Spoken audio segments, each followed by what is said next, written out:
Open Your Eyes is brought to you by the Belize Bank. Our country, your bank.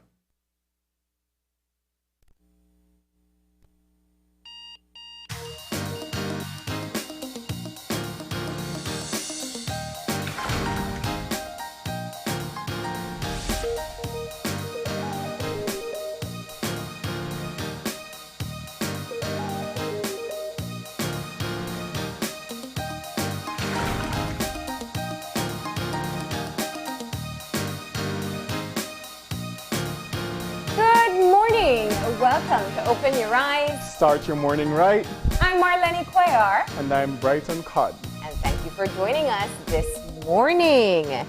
It is a lovely Tuesday morning. Yes, the sun is shining, Marlene. I drove down this morning with my dad and I was amazed that the sun was already so high. Oh, yeah. Clearly you're not an early riser because it comes out real early around this time of year. Right. Yeah. No, it is. And, you know, I'm sorry for allergy sufferers, myself included. This is the time of year it gets really tough. Yeah. Yeah. You see the beautiful flowers and everybody says, oh, look at it. And I go, oh, no, my allergies. Yeah, and also the dry weather and the dust as well. Yeah, but that is what it is at this time. But, of course, there is a lot happening in the country. And we know that there is a really tragic case that was reported on yesterday of a murder of a mother and child, and it definitely has been a conversation starter around in families and in the public as we try to grapple with a situation that cannot and never does make sense as to how someone can be so callous. It's a very, very sad situation, Marlene. When you think about it, people want justice. And we don't even know if justice can be served in a situation like this. Yeah. It's just a tragic situation. Absolutely, absolutely. Yeah, we actually, and that's actually part of what we wanted to chat about this morning as we get our day started. So what usually happens when we have these cases that are very unsettling. Very often when it's a particularly callous murder, when it involves women, and especially when it involves children, there's this clamor that comes from the public, and they start talking about, you know, death penalty and, you know, what type of justice should be served in situations like these. So our news team did a bit of digging to find out a bit more about what has been said and what is the status of capital punishment in Belize. So our News 5 reporter, Paul Lopez, compiled this piece to put it into perspective. So we're going to take a look at that very briefly this morning. Anchor him in the blue ocean. He needs the electric chair. He has no love. Monster. Those kinds of animal deserves to be killed, because no jail penalty is enough. Cold-hearted man. If he guilty, bring back the death penalty. These are the responses across social media to news of the arrest of Dimas Pinelo Mendez. He is the man police believe is behind the murder of 36-year-old Kendra Milton and her 3-year-old son, Aiden Perez. Many Belizeans are calling for Mendez to face the death penalty. While News 5 was unable to obtain comments from the Minister of Home Affairs, Karim Musa, or the Commissioner of Police, Chester Williams, back in 2018, then Attorney General Michael Perefit responded to a similar public call for capital punishment after the life sentence of a convicted murderer was reduced to 20 years. People want everybody to hang except their own children. So when you say, people would say, hang them. No, so my son, you spare my son. Listen, the law that we have is the law that we have. And the powers given to the Chief Justice at this stage allowed him to do what he did. If a person is in prison for a certain length of time and the judicial bodies make a decision to release that person, it must be with good reason. And it's not that we don't have hanging on the books, it's still on the law, it's still there. So we have it. But the CCC decisions have indicated to us that those are reserved for the worst of the worst considered murderers. We have not met that legal bar according to the CCJ to this point. But I'm sure if we do, then we will proceed with what the law says. But it's not like we have taken it off the books. In July 2015, the Supreme Court of Belize overturned the death sentence of the last remaining inmate on death row. To broaden the knowledge of Belizeans on the topic, a debate was held during International Museum Day in 2017. This is just a list of the 19 individuals who were confirmed to have been executed here. You have Nora Parham. I'm certain that most of you have heard the name before. She was the last female executed in the Caribbean, and I believe the only female here. She was executed June 5th, 1963, and then the last being Kent Bowers, June 19th, 1985. Section 3 of Belize's Constitution guarantees the right to life, liberty, security of the person, and the protection of the law. Section 4 of Belize's Constitution states that a person shall not be deprived of his life intentionally, save in execution of the sentence of a court in respect of a criminal offense under any law of which he has been convicted. Section 7 of our Constitution states, however, that no person shall be the subject of torture or inhuman or degrading punishment or other treatment. This latest incident of double homicide leaves many Belizeans calling for stronger penalties. But the former AG Perifete was not so sure, at least in 2018, if the death penalty is the solution. There's a lot of debate as to whether or not hanging would solve the problem. So it's a matter of opinion, and I am not aware that there are that many people who are asking for hanging necessarily. People would say that because it's just a knee-jerk reaction to many things. But at the same time, people say, hanging the prisoners won't make a difference. Putting him in jail won't make a difference. You need to improve education. You need to improve social infrastructure. You need to reduce it. So many people believe that there are many different solutions to the crime situation, and that's just one opinion. To me, just simply hanging a person won't necessarily solve crime. Reporting for News 5, I am Paul Lopez. Wow. Interesting when you put it into perspective, right? Mm-hmm. Yeah. I think about some of the discussions I've had with some of my peers, and just the talks about social protection systems in Belize and the need for development in that arena to try and mitigate some of the issues that we're facing.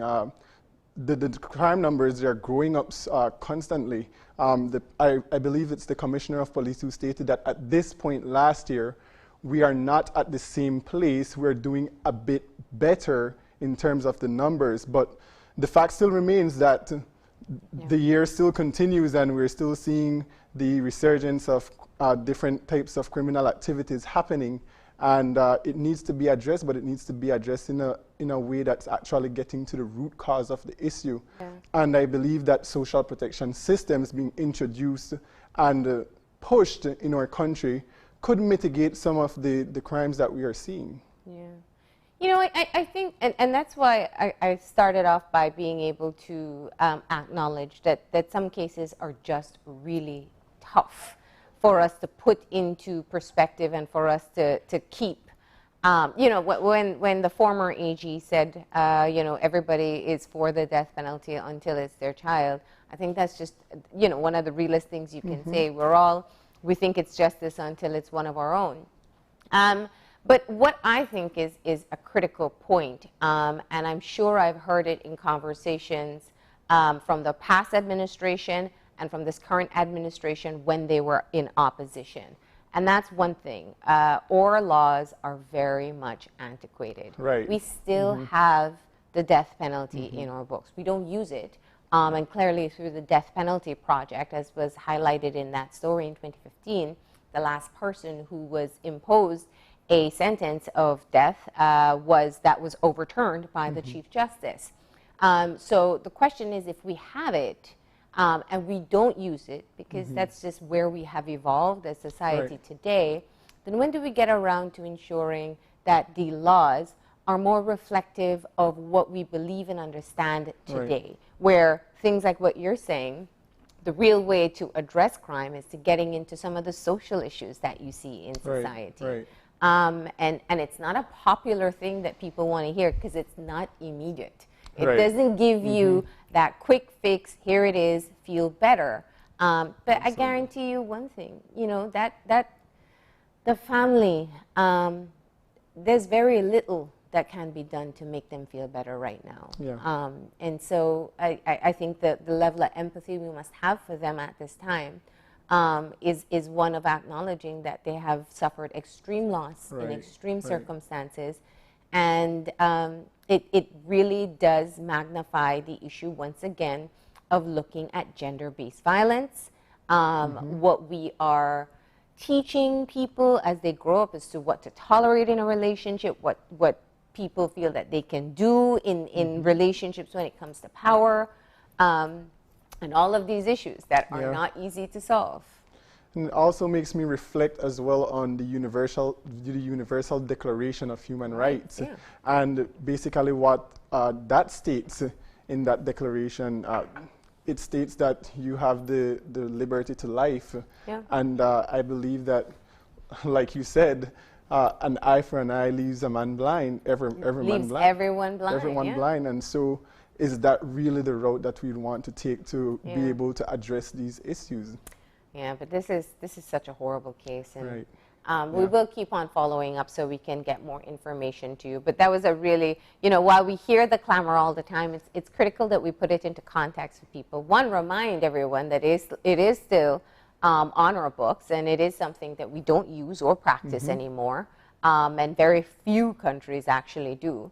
And then it may be time for us to take a look at the laws. Yeah, definitely do some revisiting there. Yeah, I'm sure there are many who would agree with that.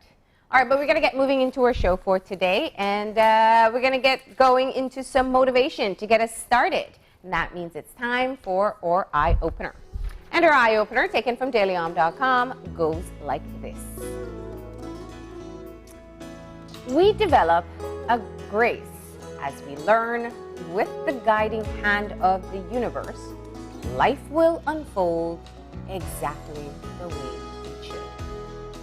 The idea of trusting the universe is a popular one these days, but many of us don't know what this really means, and we often have a hard time doing it.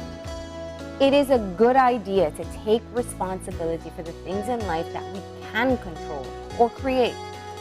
We work so we can feed, clothe, and shelter our loved ones and ourselves. We manifest our dreams and visions in physical form with hard work and forethought. But at a certain point, when we have done all that we can, we must let go and allow the universe to take over. This requires trust. It requires a trust that runs deeper than just expecting things to turn out the way we want them to. Sometimes they will, and sometimes they won't. We develop equanimity and grace as we learn to trust that. With the guiding hand of the universe, life will unfold exactly the way it should. We're engaged in an ongoing relationship with a universe that responds to our thoughts and actions. I really like that one. You do? Yeah. It's something that I relate to presently because I'm a volleyball player, and so what I'm trying to manifest is to become a professional volleyball player. Yeah. But here I am with Marlene sitting on Open Her Eyes, and I never thought that a year ago or even months ago I would be sitting in this couch having discussions early this morning with Marlene and with our viewers as well. And not as a guest. Right. I thought you were going to talk about your recent injury. That's also something. Yeah. That's the trusting the universe part. And we hear it all the time, just trust and have faith and believe in your faith. Yeah. Two different words there. But it is hard because when you lay the groundwork for something and there's an unexpected hurdle that comes around, and, people say, well, this was meant to happen. You have to just trust. I'm sure people told you, you probably needed to slow down. You probably needed rest. And it's very little comfort sometimes to trust into that universe. And also what I take away from it is that you don't achieve certain things by just saying you want it. You have to work towards it. You have to put in the work and manifest. Yeah. And allow yourself to be present in the moment. And just kind of, like what my grandmother would say, go with the wind and que sera, sera. If you're putting in the work, more than likely when the opportunity knocks at your door, you will be ready for that opportunity. See, that part I agree with. And I always laugh because it's something I still believe today. And it was my high school quote, like it was my graduation quote. It's, you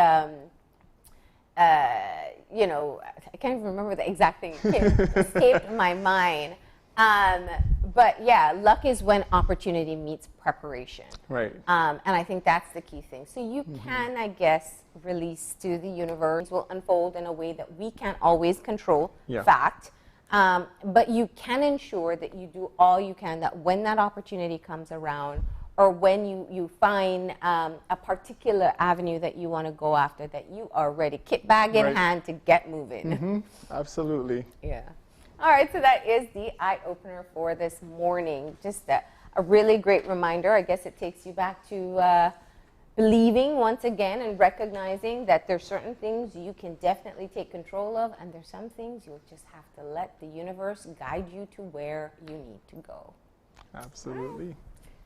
So that is the eye-opener, and now we find out more about our weather. Yeah, and it's been very sunny this morning, so the general situation, there's generally fair weather will be prevailing. The 24-hour forecast. Well, we got Angelia on the line. Oh, there we go. We have our expert online. There we go. Good morning. Good morning. All right, so we were just about to get into our weather for today. Tell us what we can expect. Okay, we expect generally fair and warm weather to prevail today. And the 24-hour forecast? Yeah, we're expecting skies to be sunny with a few cloudy spells today, and then it will be partly cloudy tonight. We'll only have isolated showers during the next 24 to 48 hours. What are going to be the highs of today? High temperatures today will peak at about 88 degrees Fahrenheit along the coast, 95 inland, and about 82 in the hills. And our lows? Low temperatures tonight will range from a warm 82 degrees Fahrenheit along the coast, 76 inland, and about 68 in the hills. For those in our marine territories, what will the marine conditions be like? Okay, we have winds continuing from the east and southeast at 10 to 20 knots with occasionally higher gusts. And so we'll see conditions moderate to rough with a small craft caution. And for the next few days, what are we going to be expecting? Okay, generally fair weather with only isolated showers the next couple of days, and we're looking at a possible increase in moisture and shower activity closer to the weekend. All right. And the fire and sargassum update?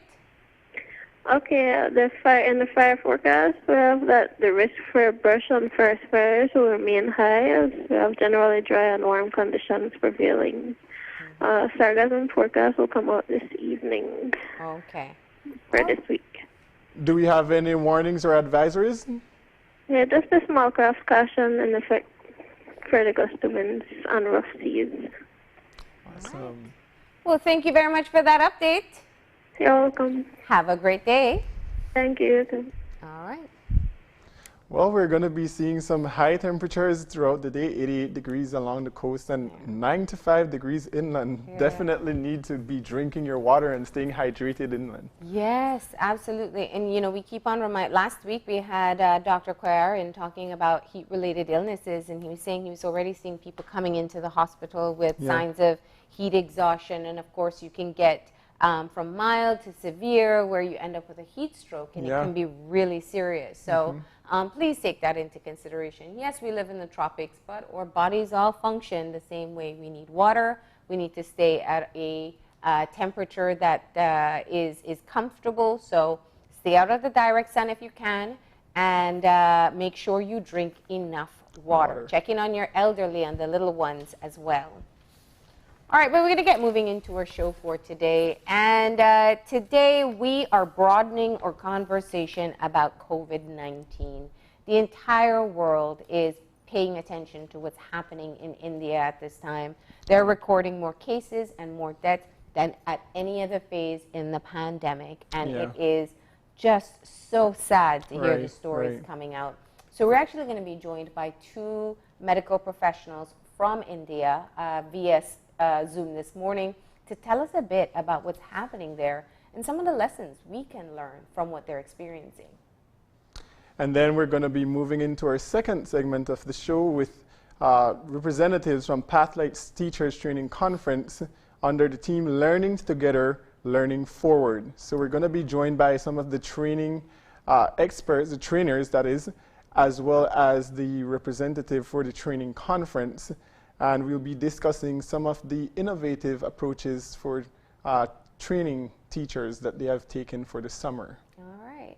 And then to close off for today, traditionally May 9th is celebrated as Europe Day. And so we're going to take the time to check in with the team leader of the EU delegation to Belize to find out about the cooperation agreements they have with Belize, how they've been supporting, how we partner to work on specific projects. And that's going to be our final conversation for today. So that's what we have in store. But before we go to that break, it's time for a birthday shout out. And we're saying happy birthday to Rustin Bailey. All right. So happy birthday, Rustin. Hope that you enjoy your day. And we wish you many, many more from us here at Open Your Eyes. All right. Now we're going to take that break. And when we come back, we're going to be talking about what's happening in India with the COVID-19. So please stay tuned.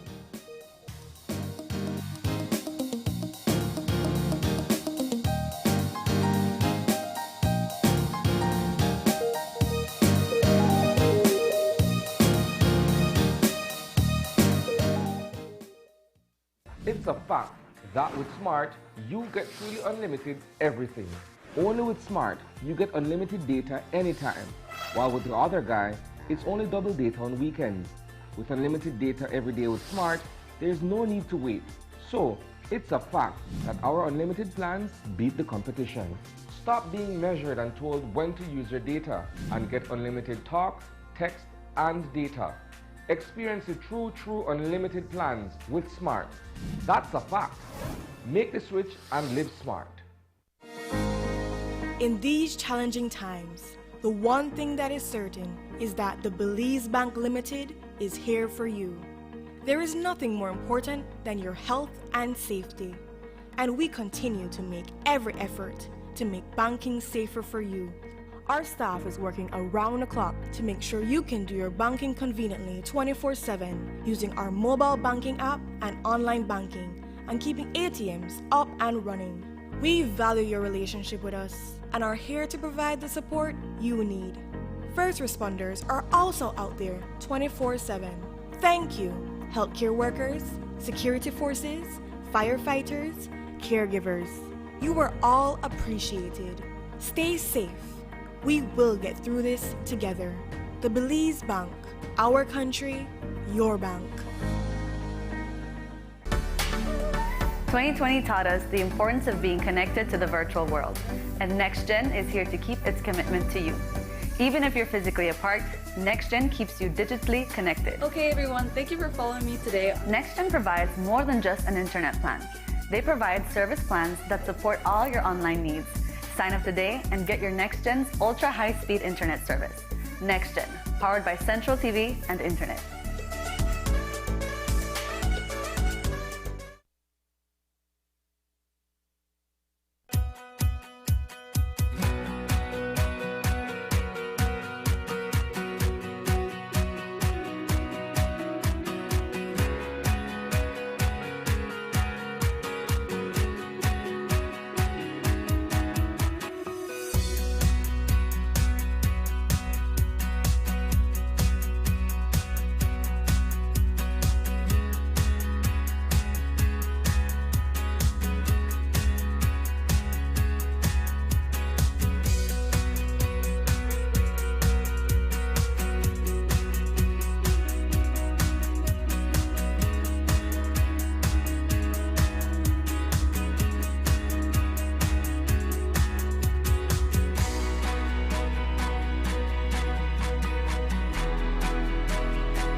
Today's COVID update is brought to you by Fulltech Systems, your technology center, where you'll come for the price but stay for the service.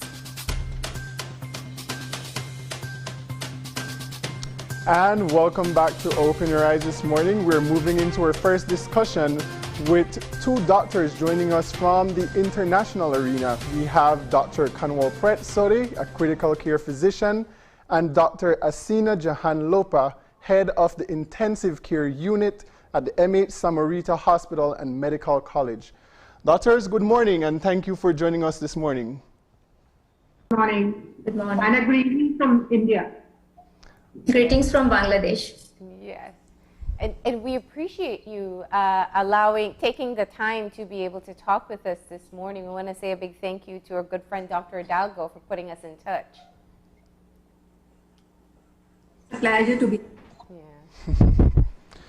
So we want to move into the discussion. We know that there is such a tragic situation unfolding in India at this present moment, and we would definitely like to hear your background and your analysis of what is happening on the ground, and to basically explicate where it is that India needs to go in order to grapple with the coronavirus pandemic. So I want to start with Dr. Sodi. What has it been like on the grounds in India at this present moment? Actually, what has been shown in media, what is being portrayed around, into the media, into the scientific committees and everywhere, the situation is not so grim. What is being protected around the world? I'm a medical care physician working as a task force on the ground, and I would like to highlight few things which are not so grim as the media across the globe is showing. We all are aware, yes, COVID pandemic is spreading its wings across the world with all its might. Representing India on this forum, at this platform, let me talk about the numbers first. We all know the rise in number of cases has been exponential in the second, what is being projected as the second wave of corona pandemic in India. But despite being the second most populated country in the world, I still believe numbers are not so alarming, right? Let me talk about the exact numbers. As of the 11th May press release, just done an hour back by the government of India, we had 22 million total cases as of now, of which 19 million have recovered. And we only 16.16% active cases. That goes around 0.4 million cases. Yeah. And the case fatality rate, if we talk about the case fatality rate, in India the case fatality rate is only 1.09%, which is, I only like to highlight that this is much less than the global figure.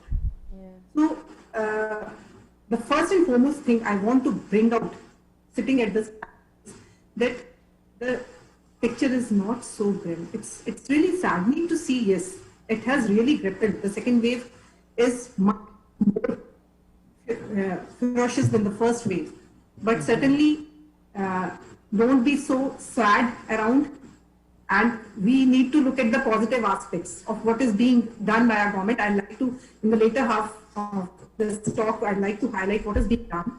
But yes, looking at the population of the country, still I believe that despite having a very, very poor primary healthcare setups and the number of tertiary healthcare setups being far less. And this is the reason the hospital bed numbers are much lesser. But we are fighting a battle, and I know we are going to win over it. That's such a critical point that you are introducing there, ensuring that the population size of India is put into perspective in this conversation. So when we talk about these big numbers, we have to start with the baseline number, which is the sheer size of your population. Let's bring Dr. Sodi in early and talk a bit about the second wave itself and some of the lessons that perhaps the rest of the world can learn to prevent entering into a second wave like this? Well, if we go by the second wave, actually, we were not very prepared for the second wave itself. When the first wave gone, we were just, the public awareness is not so much, which should not have happened. And we should have been more aware of the COVID appropriate behavior. We should have followed that, which was not being followed at the public level. Because of the poverty we have in our country, the literacy level is not so high in the general population. So people need to work, go out and move ahead. So they were not following the COVID appropriate behavior. The isolation was not being, was not actually mandatory. The masks were not appropriately put in, and social distancing was, especially in the rural population, this was not being seen because of the lack of the education part. So this was the reason which might have actually led to the second wave. And the preparedness of the government right at this moment, I'll say in the last 1 month, whatever we have learned, that is much more what was 6 months back. So we are now at a better place. Because as you're showing on the media, your screens also, the rallies being held, we cannot just, we could not avoid it because of the political pressure. The religious, because of being a multi-religion country, the religious festivals were not avoided, yes. But now the government is managing it at a far, far better level than what should have been done actually a month prior, being done right now. But now the conditions are better controlled.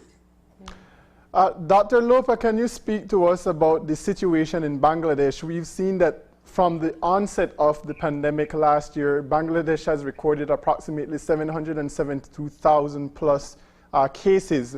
And we've seen that there was a spike in early April in Bangladesh, but there has been a consistent decline thus far. What has the government implemented to curb that spike? Thank you for inviting me in this platform. Actually, Bangladesh is the third most affected country in South Asia after India and Pakistan. And I want to say one thing that Dr. Sodhi said, that the population, it's a very big factor, I think. Bangladesh is a country of total population of 163 million people. But I must say that the first wave was sudden came to us and we were not so much prepared. But when the second wave came, actually, the thing is that in the first week of April, it was in like a peak, but the situation is getting better by mid-May, because I must say that our government from the 5th May, our country is totally announced completely lockdown from April 5th. So as per the order of the government, all government, semi-government, autonomous and private office should be closed. It's also, the ban also applicable for airports, land ports. So I must say that the cases are reducing, and I also work in a COVID ICU. COVID ICU, and we have a non-COVID also, but almost the cases are reducing very fast. I think that very rapidly. In my ICU now we have only 2 patients, and we have a 25-bedded ICU. So I must say this lockdown actually is a very good decision of our government. So now the patients we are getting, there's a post-COVID. Most of the post-COVID patients are coming to us. So I think that the second wave, we actually managed better than the first wave. And I must say that our neighbor country, Bangladesh, began its vaccination drive in February by giving the Oxford AstraZeneca COVID-19 vaccine, which is prepared by the Serum Institute of India. And a total 8.9 million vaccine doses have been administered. And about 5.8 million people have received their first dose, while 3.1 million have been fully vaccinated. So I must say that this vaccination program and also this lockdown, both things actually worked in our country.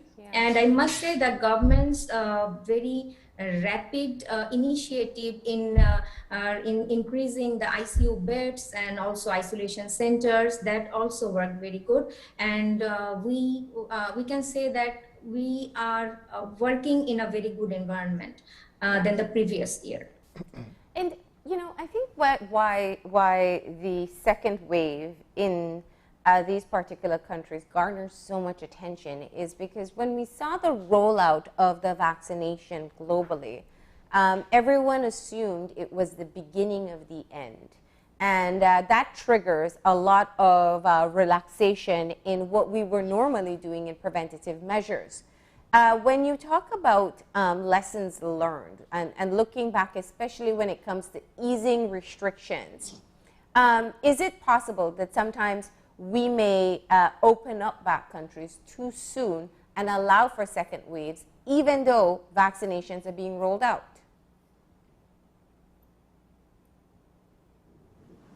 Let's have Dr. Sodhi? Yeah.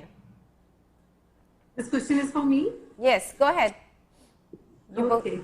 Basically, see, certainly in India, the vaccination drive was launched on 16th of January 2021, wherein at the first go, the healthcare workers were basically vaccinated and followed by the frontline workers, including the police, the frontline workers, all the frontline workers. And thereafter, like from 1st of May, the general population aged more than 18 years is now under the vaccination drive. You're right when you say that, yes, once you get the vaccination, you put down your guards and you have a false sense of like, yes, you are protected. So you do put your guns down. But since not many people had been vaccinated till that time, so the question, like, just because having a false feeling that yes, you are protected, so that might not have actually led to wave. But certainly now I think in another 30 days we'll have a better protection and the infectivity rates will surely go down. The main reason why I like to put in that the second wave happened is mostly because of the rallies and the political religious functions. They were certainly a precipitating factor. I'll not say the cause, but they were the precipitating factors. Yeah, there were mass gatherings that were taking place, both for political processes and also for religious festivities. They are more related to the religious. You know, the religious factors, because we are a multi-religion country. Yeah. The secularism is there. So we cannot put a hold on the religious ceremonies. So that was a major reason which might have led. And if about the lockdown, the country as such did not undergo a nationwide lockdown. But what the government did this time was that the districts, the specific states and the districts wherein there was the high positivity rate, so the containment areas were made there. And this tried to decrease the infectivity. But the main thing which led to second wave might be the UK strains, the South African strains, which were not initially there. And they are the mutant strains which have a very high R factor and might have led to increased infectivity. And we are here where we are. I was going to ask about that, about specific variants that have been identified. There are, I believe, 2 variants identified in India that are highly transmissible, not necessarily causing severe COVID, but highly transmissible. Can you tell us a bit more about that? There are certain reasons, actually 60 have more than 10% case positivity rate. And they have been identified, like mainly the Maharashtra, the Madhya Pradesh, Jharkhand. They all are the high, Delhi is one of them. It's a very high positivity rate. And what has been done is that they have been it has been named as a containment zone, but the specific areas, the specific districts have been identified and absolute lockdown has been put in those areas. And that is where, which is going to actually hold the things, because we cannot, being such a huge country, we cannot put a nationwide lockdown as we had done almost an year back. For 21 days we had been locked down. So the economic crisis is also huge. Yes. So the containment zones have been made and they are making a difference. Like even in our city, I belong to Punjab. Ludhiana is the industrial hub of Punjab, and we have all containment zones. We have around 5 containment zones. They're in a particular area with a very high positivity rate has been made as a containment zone, and no to and fro movement is allowed in that area. So this is what is being practiced these days, and the government initiative, this initiative actually has put a halt on the infection rates. Dr. Sode, I understand that there is a shortage of vaccines in India at this present moment, and we know globally for India to be the vaccine factory of the world.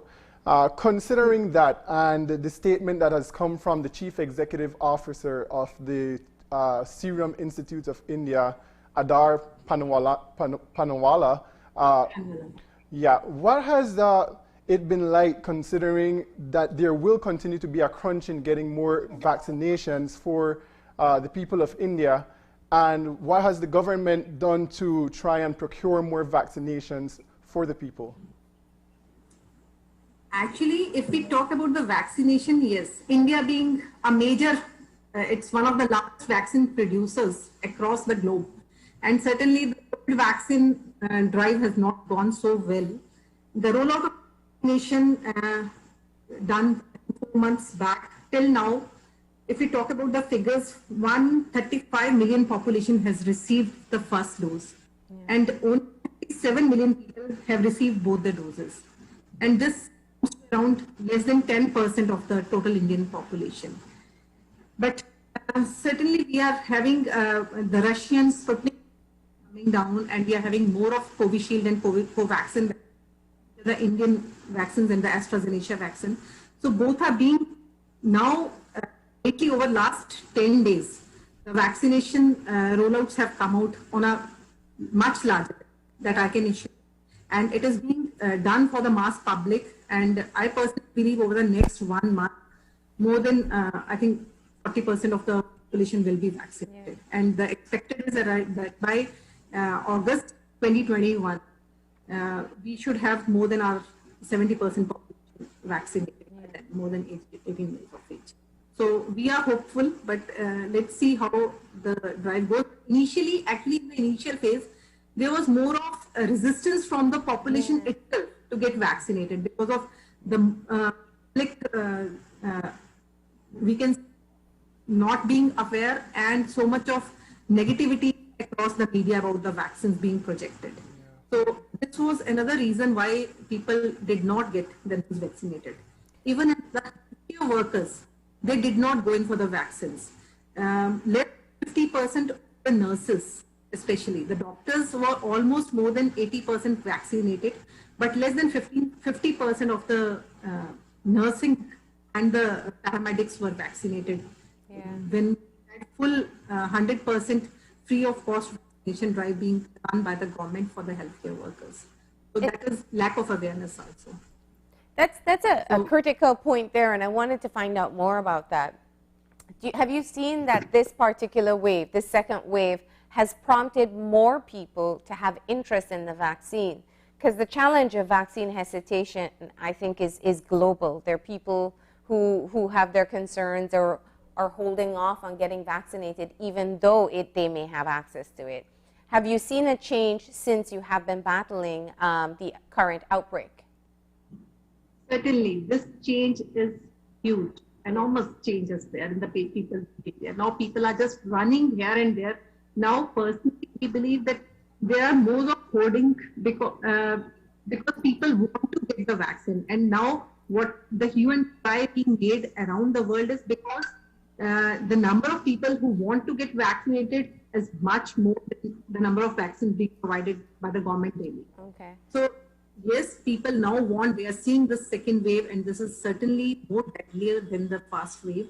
And they do want to get vaccinated because now people are more aware of that being vaccinated, the if you get affected, the intensity is much less. The effects of COVID itself are much lesser in the vaccinated people. It's in a much milder form. So, and what's the vaccine uptake like on your end, Dr. Lopa? Yeah, we have taken the Covishield. Yeah. And people are open to getting the vaccine there, or there's some level of hesitancy as well? No, I think it's when it was very the new that with the remote areas patients, they were very much confused that they will take or not. But now I think there is a very good motivation, and everyone is trying to get vaccine as early as possible. So this is a very good thing. Because in our country now what's happening that we have a festival, Eid festival. Yes. So this time we are a bit worried about, because this week we have found the Indian variant of coronavirus, and it's detected in our Evercare hospital, Dhaka. So I think so in an effort to contain a surge in new COVID cases, so this Bangladesh government announced this complete lockdown. Oh, wow. So how long is the lockdown going to continue for? Now for next 1 week, and then a new declaration will come. Okay. Let's talk about your areas of specialization, working within the COVID-19 unit. How the disease is presenting itself now, and also taking into consideration what we know now, that it's a systemic disease versus a respiratory disease. What are we still seeing very severe forms? What's the difference in treatment in the hospitals? Yeah, the thing is a difference. Actually the COVID-19 is new disease to all of us, because last year for 1 year we are known to this new thing. Actually, the thing is the difference between last year and this year. What I found in my ICU, that the younger patient, like mid-age, these patients are getting more affected, and also childs, pregnant women. So this is a very different from last year. So and also patients are coming very, like they are hypoxic, they didn't know everything, and sudden very severe critically ill patient admitted in our ICU. So at the last moment they are coming. So this is very much like patient comes and we have to give the patient in ventilator, then the survival rate is very low. So if the patient comes earlier to us, then we can do more. But in Bangladesh now what's happening, the lots of patients are getting home care services and they are recovering. And this is a very good news, because previously patients were like, they were not used to like online consultation, but this time they are actually motivated by this thing, that no, we will not rush to the hospital, and they are keeping like pulse oximetry in their home, and they are talking to doctors, and when to come they are asking to us. And there is a problem we faced this time in the mid April. Actually, there was an insufficient supply, like oxygen. So this thing we saw this time, that the oxygen and patients are requiring high flow oxygen. So patients are coming with very low saturation, and we are giving them oxygen. Most of the patients getting cured, but getting recovered by giving oxygen only. But in treatment, if you say that anything new, anything new, like this time we are not giving that type of antibiotics. I can say that last year we have given antibiotics, but this time we are not using that.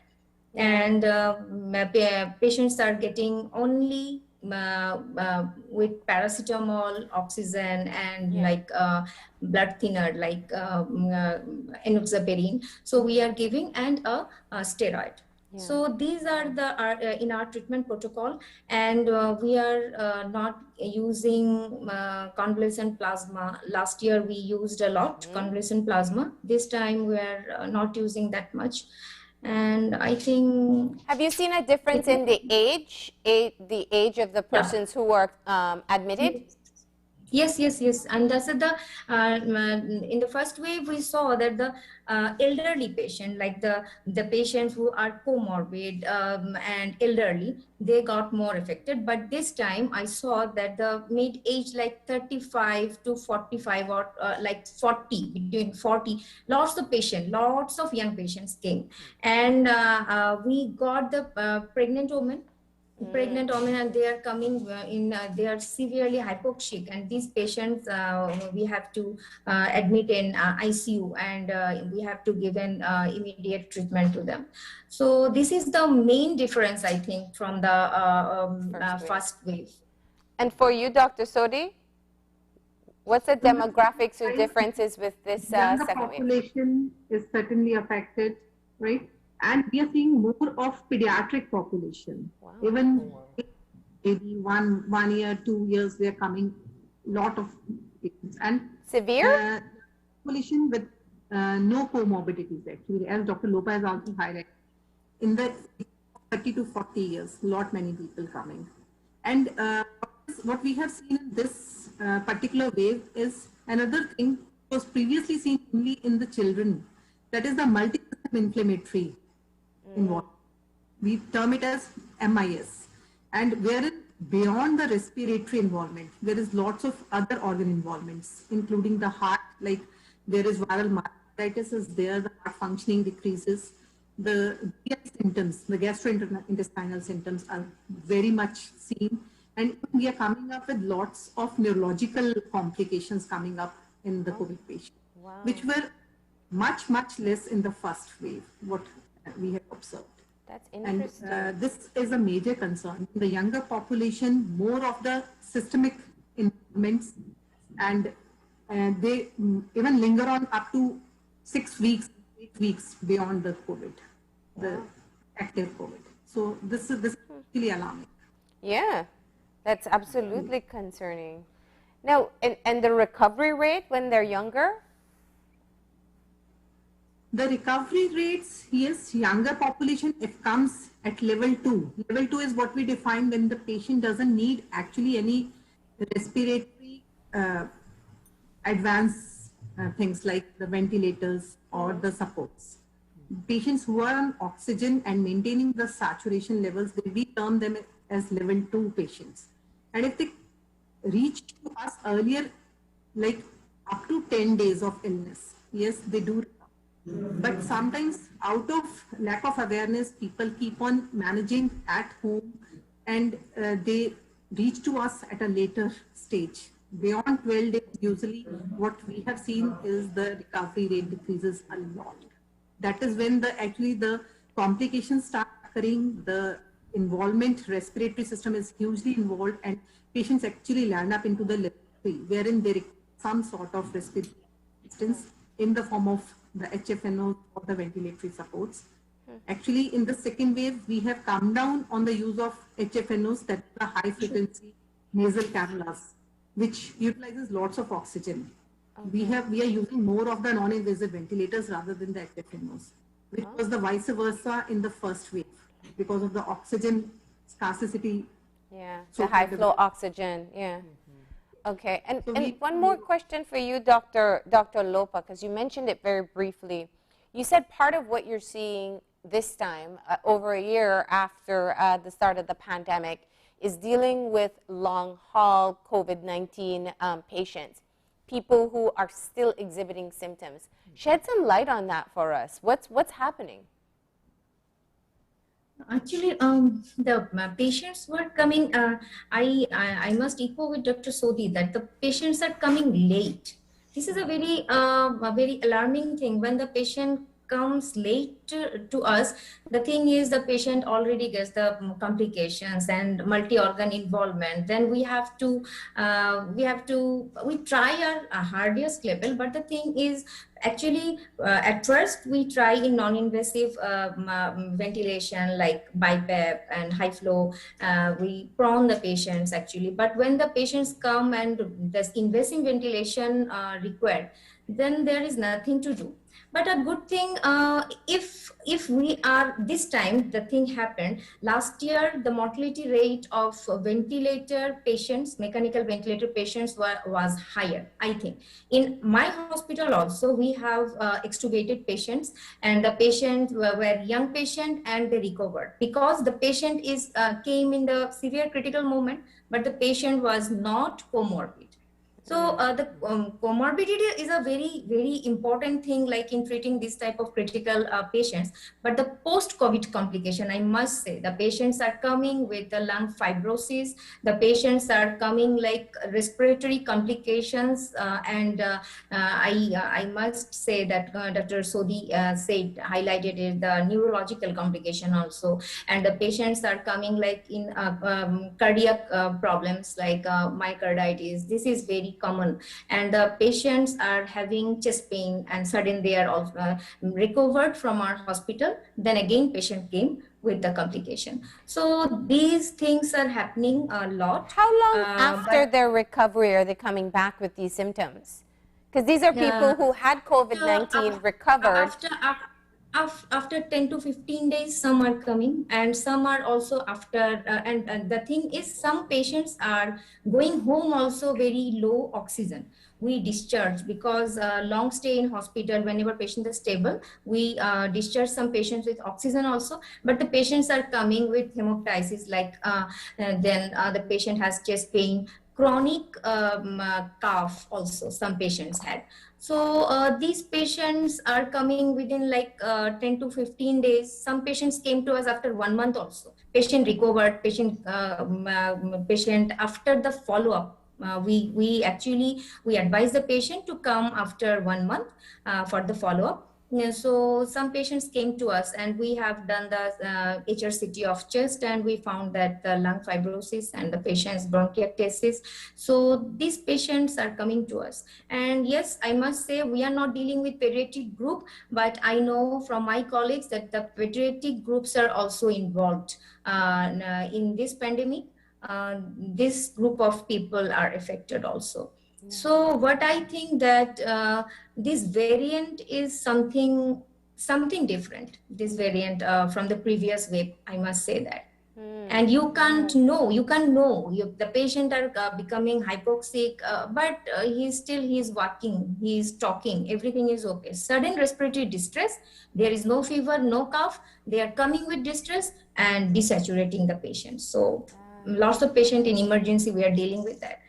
That's scary. I must say one thing that I must say to Dr. I'm highlighting actually, Dr. Sodhi, that India is doing tremendous job. They are fighting, and all the doctors, because I have a very good connection of Indian Society of Critical Care Medicine, they are working not from like frontliner, they are working virtually, they are doing meetings, they are doing contain COVIDs and all things. So I must salute to them that they are doing more than they can. They are not sleeping, they are not eating also, I think. And yes, frustration is a very, I'm worried about it, because many doctors are getting frustrated. So I think we all should be cheered, like, no, we will win. And that leads me to a question for Dr. Sodhi. Can you explain, with India being one of the world's vaccine diplomats, what has the support been to India from the global community?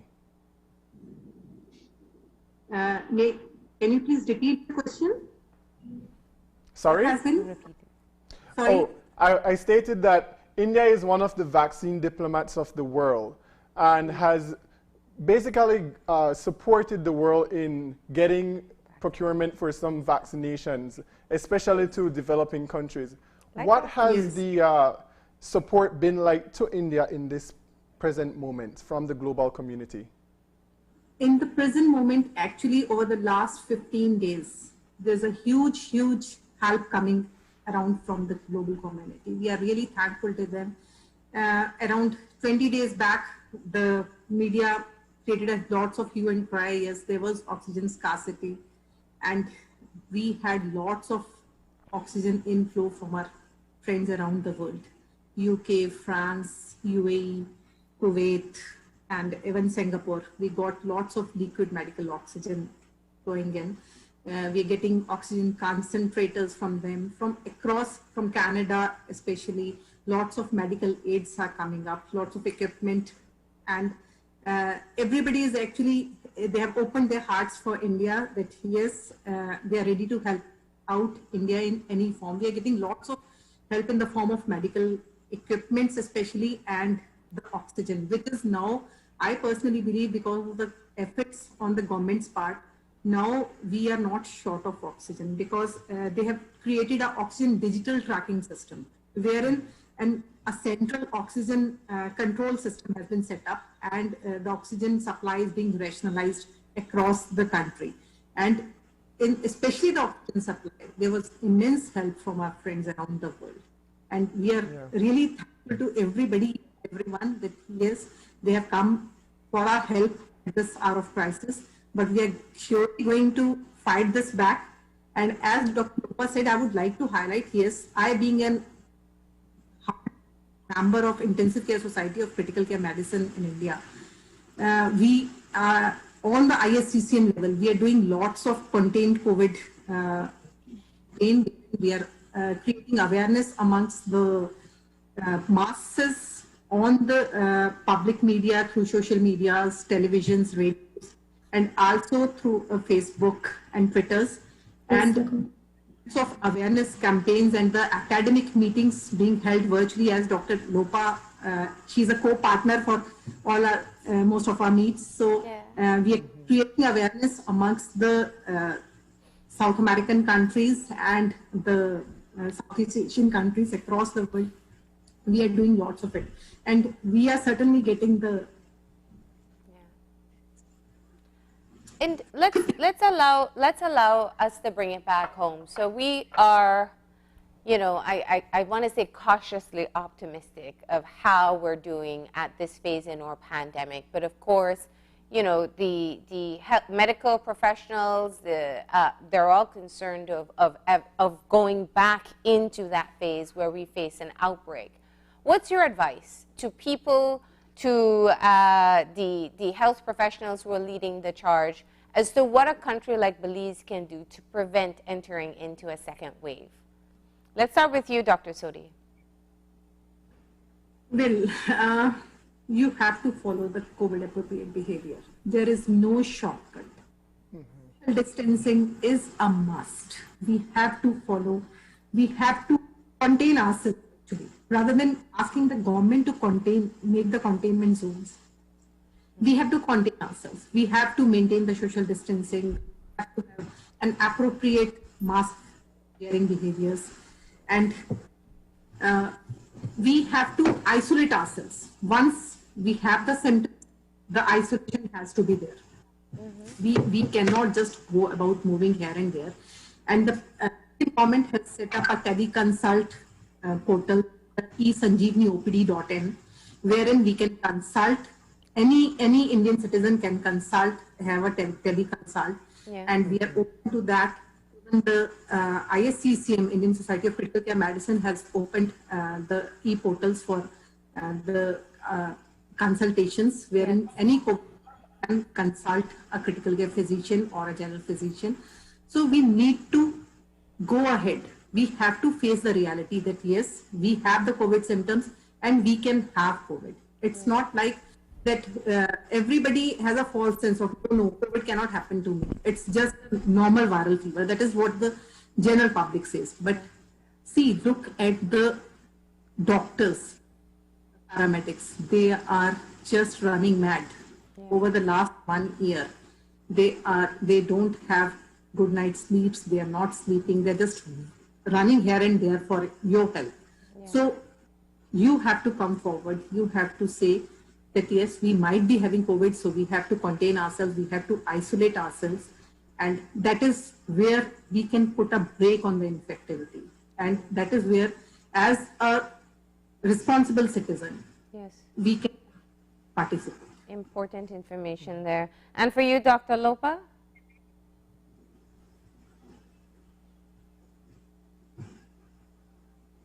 We still have her with us?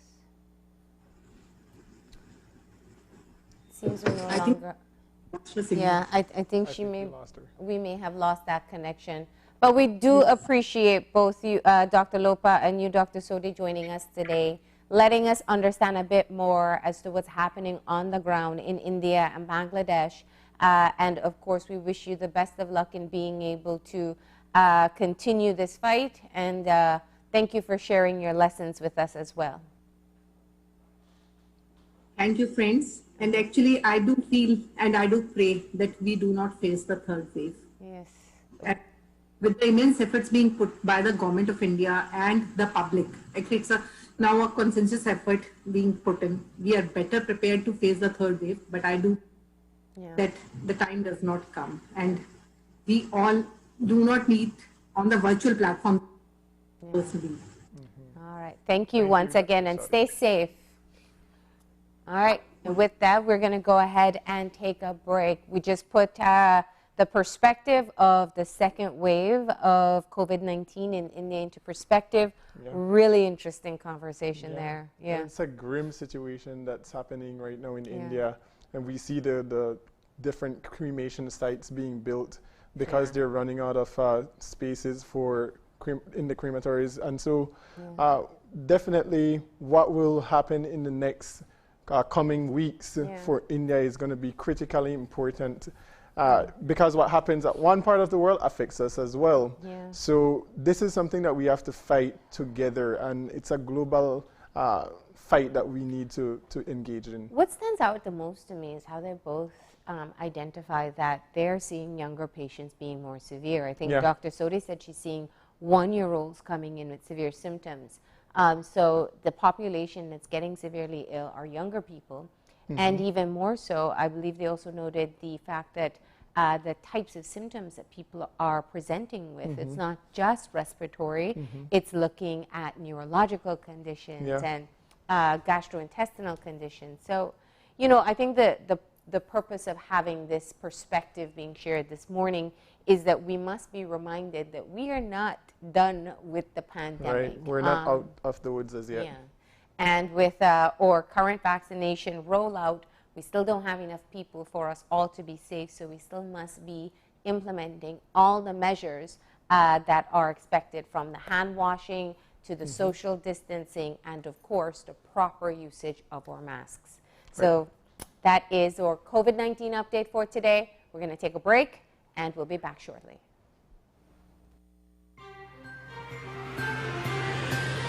This COVID update was brought to you by Fulltech Systems, your technology center, where you'll come for the price, but stay for the service.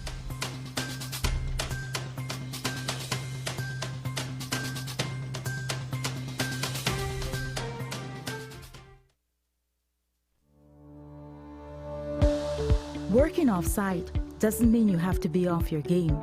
Studies have shown that simply adding a keyboard and mouse to your laptop increases productivity by 26%. Add a monitor and you'll be 35% more productive. At Fulltech Systems, we have what you need to enhance your remote work or e-learning experience. With devices such as headsets, video conferencing monitors, webcams, keyboards, mice, docking stations, all with the brands you trust. Keep connected with collaboration tools like Microsoft 365 Suite and Kaspersky, and perform efficiently no matter where you are. Fulltech Systems, your technology center, where you'll come for the price, but stay for the service.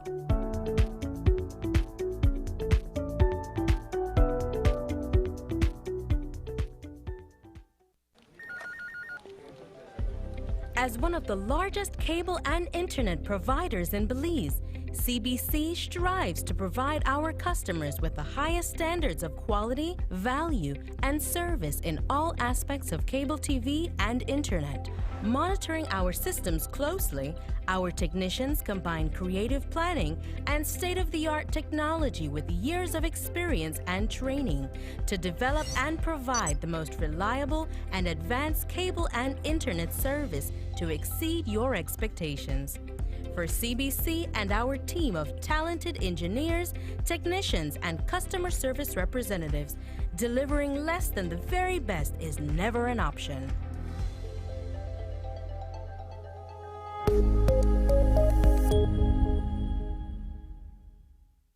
Smart continues to expand its internet coverage countrywide to help you live a smarter life. Our villagers are very happy.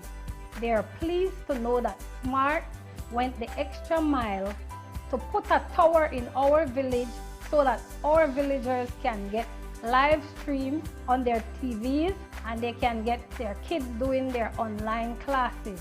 I want to say to Smart, thank you for making it possible for us to get internet in Gardenia Village. We really do appreciate it. Smart continues to take the internet and mobile services to communities across Belize. Now save even more when you bundle your Smart broadband with Smart mobile services. Smart, bringing people together.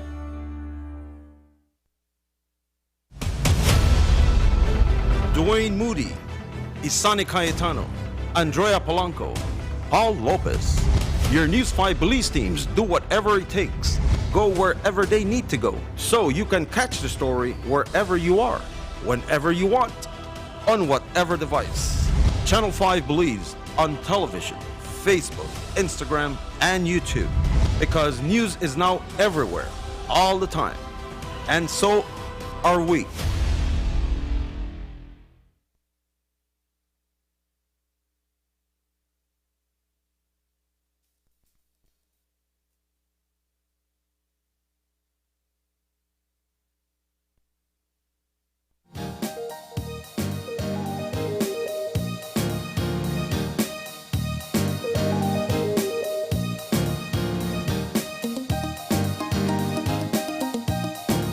And welcome back to our show this morning. We're moving into our second segment of the show this morning, where we will be discussing with Ms. Consuelo Godfrey, the Director of Teacher Training, Ms. Beatrice Arnold-Jaban, the Associate Teacher Trainer, and Ms. Maggie Ruiz, an Associate Teacher Trainer at Pathlight Teachers Training Conference.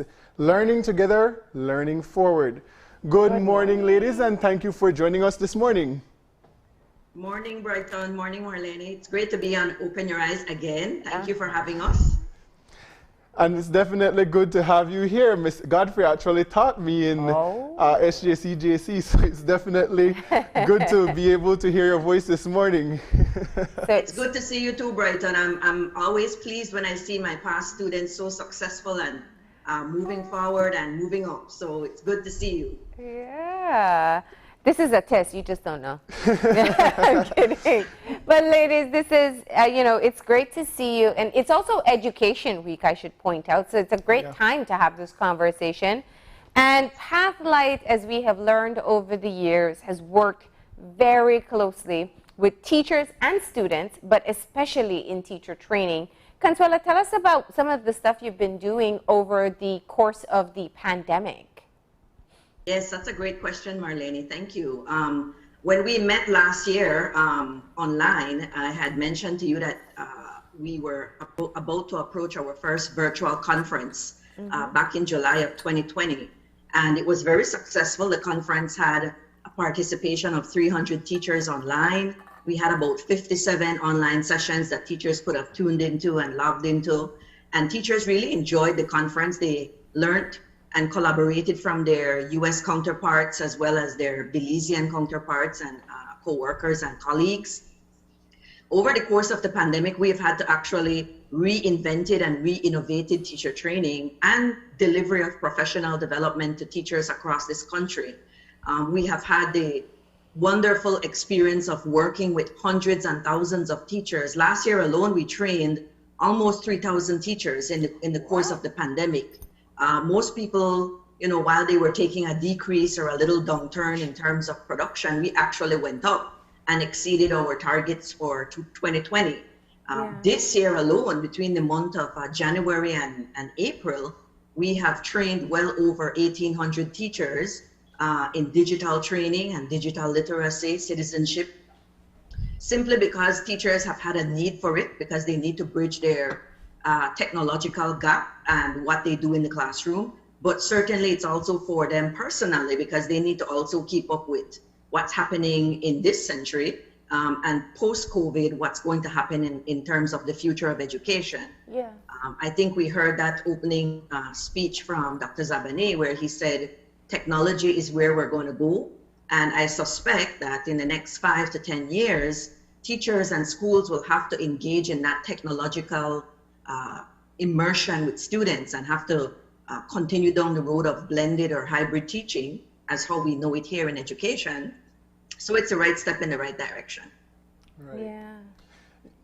Ms. Consuelo, the facilitation of training and bringing our teachers into the 21st century, and also the importance of that on developing leaders of tomorrow. Yes. What are some of the unique features that the Teacher Training Conference for the summer will entail? Yes, that's a good question, Brighton. Thank you. Our conference this year is virtual again.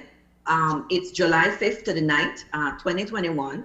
Registration is now open online for teachers to be able to register. But I'm pleased to say that this is the first year we're actually going to have U.S. teachers also participate in our conference. So this year we're having both U.S. and Belizean teachers as participants in our conference. And we will have a mix of Belizean educators, Belizean industry and business leaders, as well as U.S. educators, business and industry leaders, mentoring and collaborating with teachers over the summer. This year, our professional conference will take a little bit of a different turn. This year, we're going to be focusing on more interactive, collaborative, professional learning forums. Usually when we think of professional development, teachers sometimes think it's, logging into a Zoom and just having someone talk for the entire time and maybe answer a few questions. We are far beyond that here at Pathlight. In fact, we are pioneering something new in terms of professional development in Belize, where teachers will be actually engaged in the learning process, fully immersed in it for the entire day. And they will actually be leaving with tangible designs and plans that they're going to implement in the fall between September and December. And so we are pleased that teachers have been receptive to this.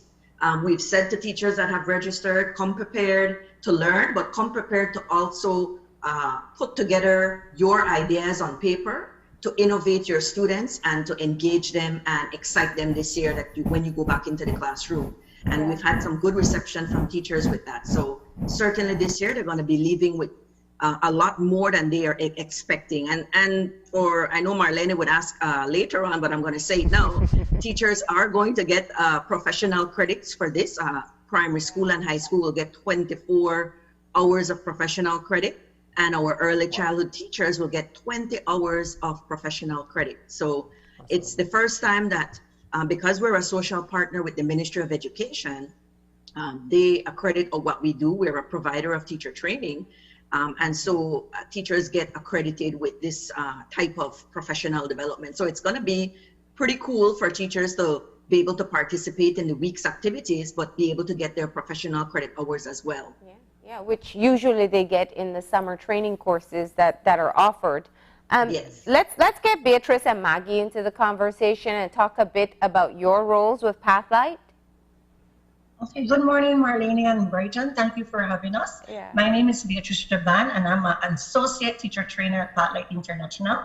I was recruited as a teacher trainer in January 6th of 2020, and since then I have been working with thousands of teachers across the country.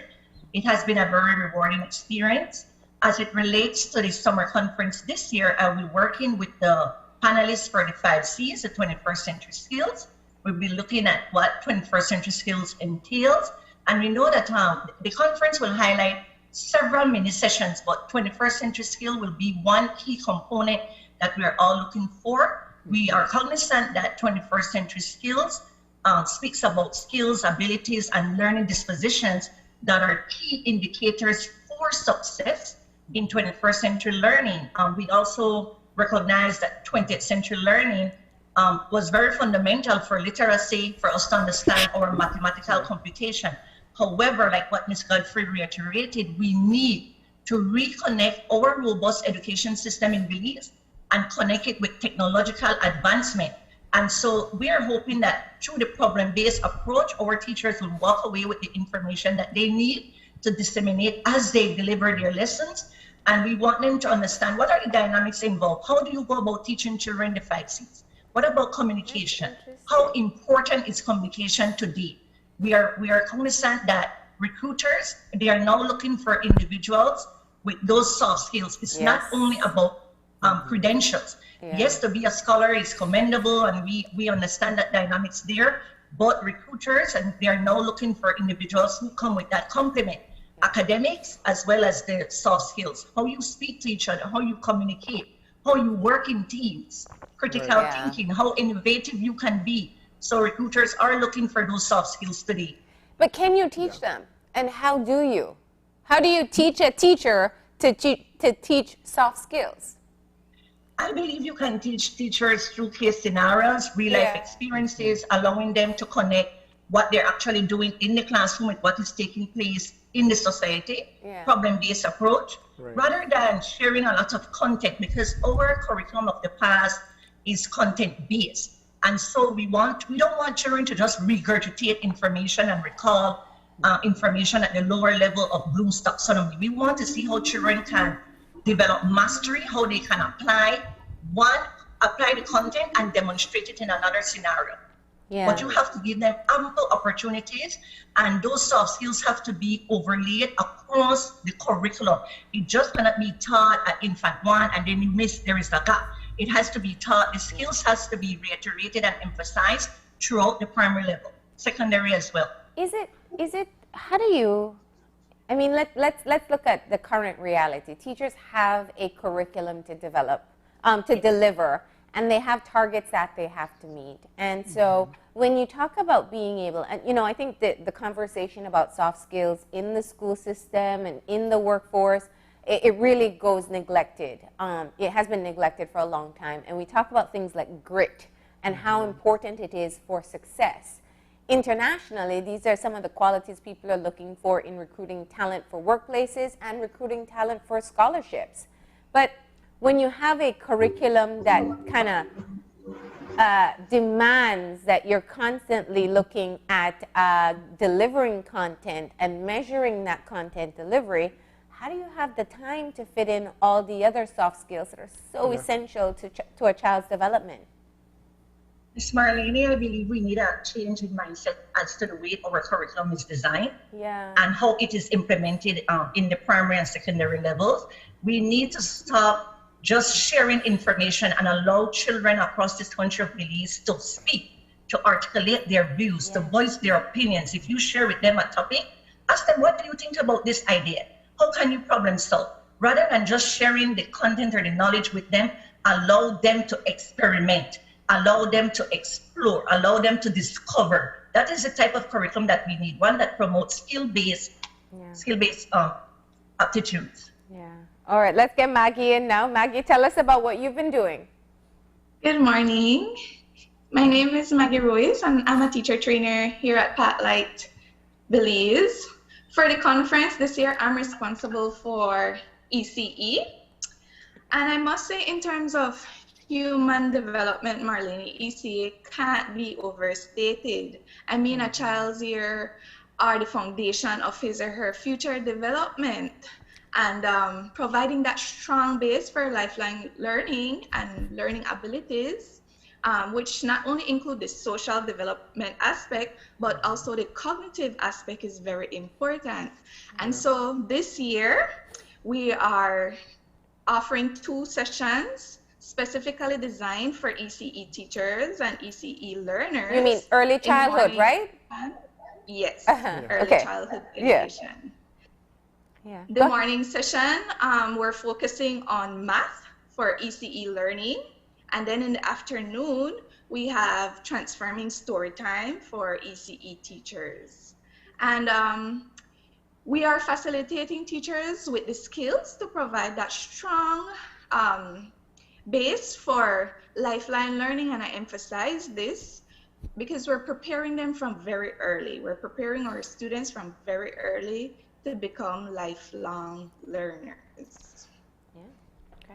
One of the things that I thought about while I went through and read through some of the things that teachers should be able to take away is the fact that they could be able to develop these problem-based learning lessons. How does that differentiate from what we know as students as problem solving? That's a great question there, Brighton. It's really about, and it kind of leads into what Marlene and Beatrice were speaking about earlier.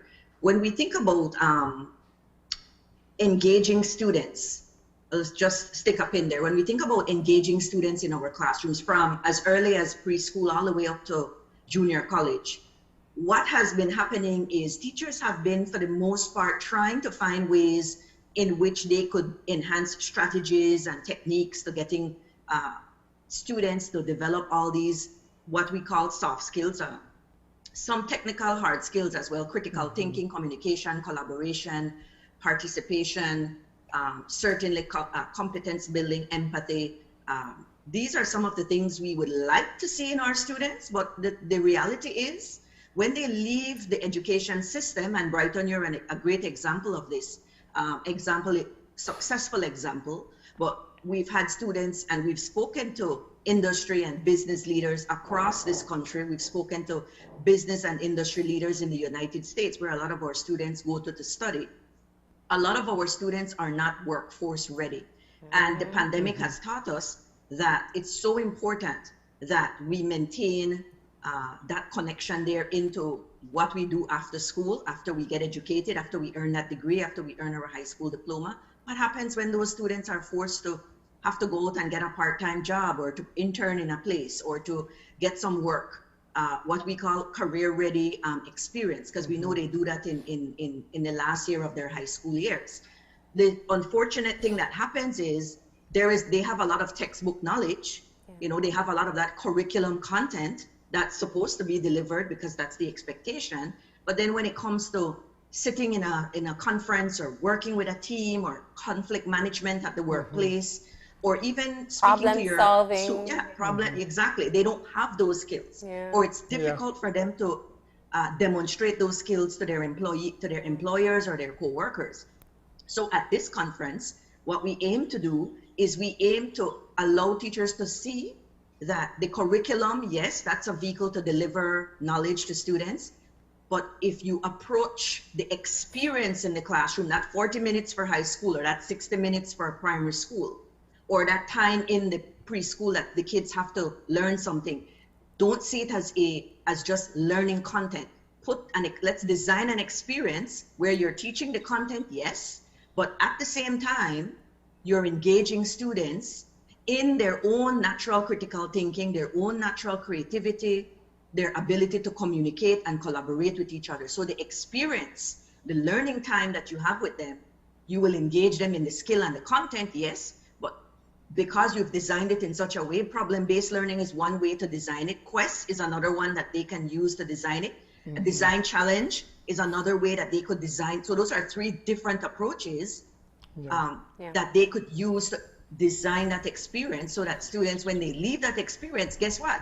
They've learned the math, but they've also learned how to plan with each other, how to design a process. And if you keep doing that, now imagine you do that for the time that you're in school, for different subject areas. What will be the product at the end of June when they leave that grade level? They are going to know how to problem solve. They're going to have a better idea how to communicate, how to collaborate, how to organize their thoughts. That's what we want to see, and that's what we're going to help teachers to do. And then guess what? The teachers are going to actually be doing this in their professional learning forum, so they can see firsthand what it feels like to be immersed in that experience. Well, I think that's the best sales pitch for the conference coming up, just what you explained there. So the registration is now open, and we usually discuss it this early because they're typically very hot tickets. Tell us how many people you can accommodate this year. Well, this year we can accommodate almost 350 teachers.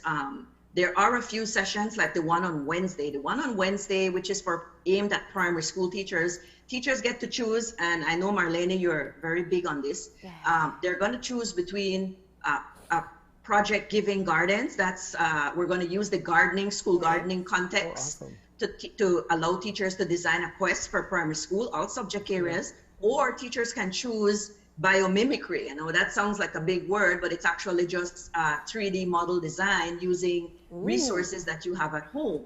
So what it will do with teachers, depending on which one you go to, if the teacher chooses the project giving gardens option, they will be able to design a little garden right there right in front of their computer with the mentor that's going to be there with them. They're going to give the teachers materials for this session. But what our hope is, as they're doing this little garden in their learning experience at the conference, they can do two things with it. They can actually take that back to their school and help enhance their feeding program at their school. And gardening is going to be a part of what they'll have to do this year at the primary school. Gardening is a part of the schedule in the weekly schedule now.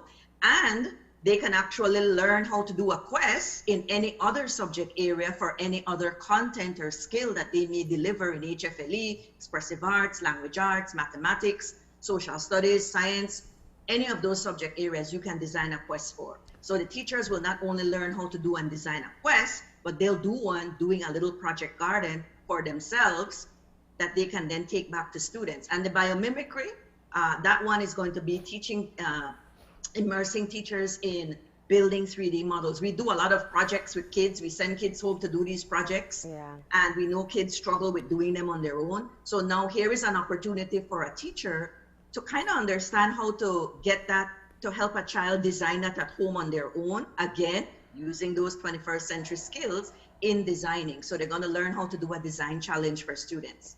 I think they're going to love it. I certainly am excited about the sessions. So, yeah. Nice. So how do they sign up? We have, that's a good question. So our registration opening, we have it online. Yeah. We've sent a mass email out to teachers with the Padlet link that they can go in and register online. All our forms are on Google Forms, and they have a general registration form that they must fill out for us. But it's on our Facebook page, and for teachers that don't know our Facebook page, it's Pathlight T to T. We have about 1,600 teachers on our Facebook page, so we have quite a large audience on our Facebook page currently, but they can sign up. And my number is 610-6244. They certainly can WhatsApp me, and I am happy to send them the link for the registration form.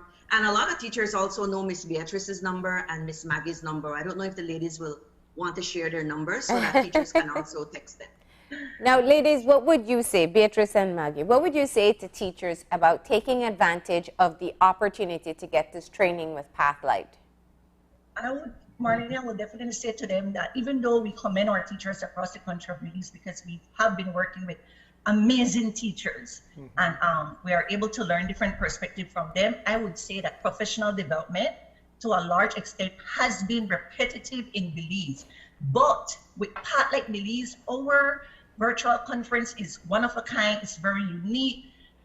Once you register, we ask you to kind of come, to be engaged, to know that you're going to interact with your colleagues in the field, you're going to learn from each other.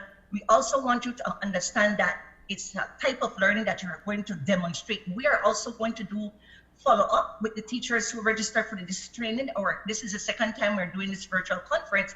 But besides participating in the Zoom sessions, as a team, we're going to do follow up because we're going to be holding our teachers accountable.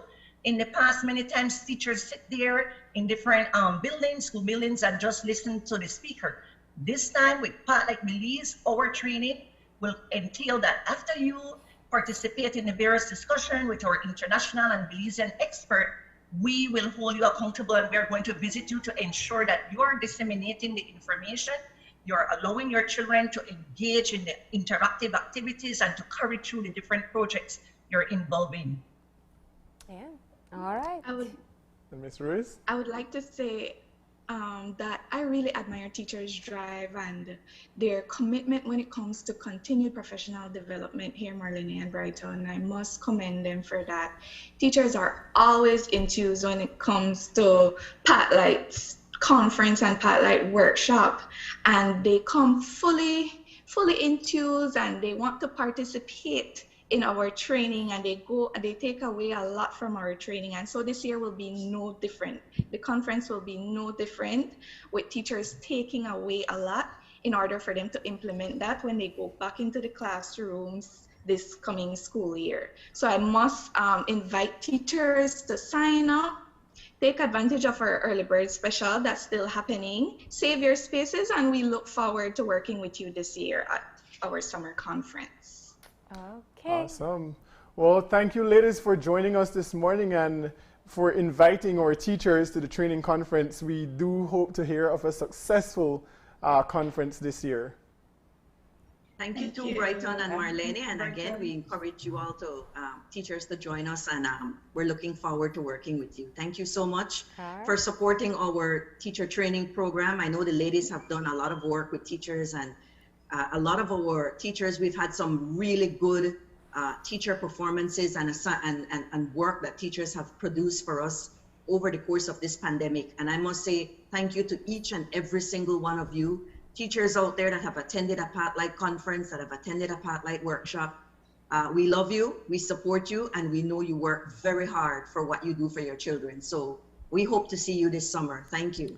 All right, thank you too. And with that, when we come back, we're going to be moving into our third segment, where we'll be discussing about the state of the EU-Belize cooperation for Europe Day.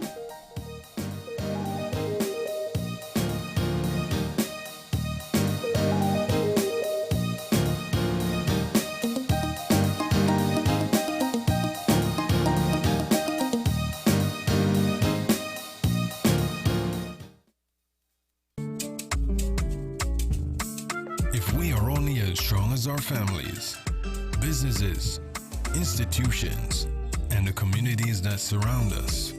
Then by giving businesses the power to grow, entrepreneurs the ability to expand, and by giving our families the right to own something.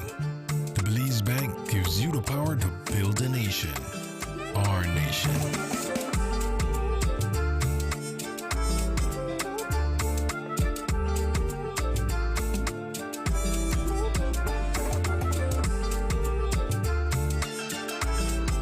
Stronger together. The Belize Bank. Our country. Your bank.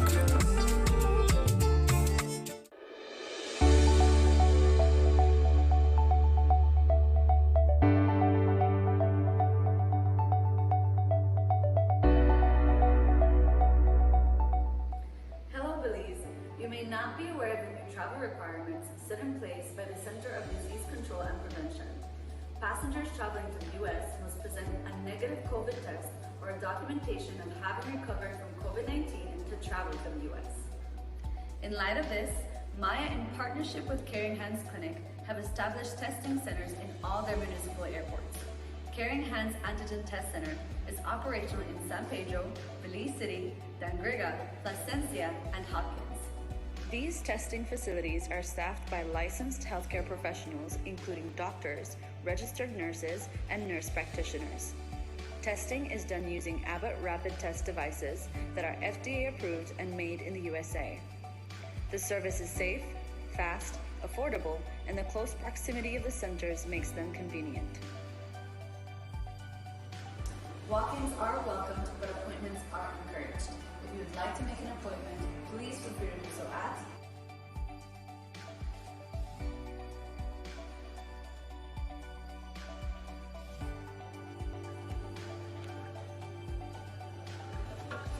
Make your appointment, get tested, and in 15 minutes, you can get back to your vacation.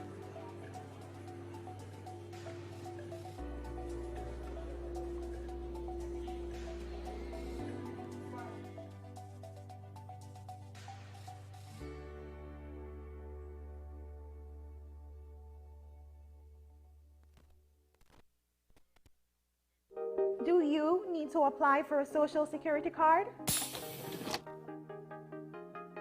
With our newest online service, My Social Security, applying for a card just got easier. With a My Social Security account, you can apply for a card anytime and anywhere, putting you in control. To use this service, you must first create your My Social Security account. Visit our website. Under Online Services, select My Social Security, provide your personal information, and await activation of your new account. After activation, you are free to log in to your My Social Security account to complete your online application for a Social Security card. Be sure to book your registration appointment to finish the card application process. Gain control and truly experience Social Security at your fingertips.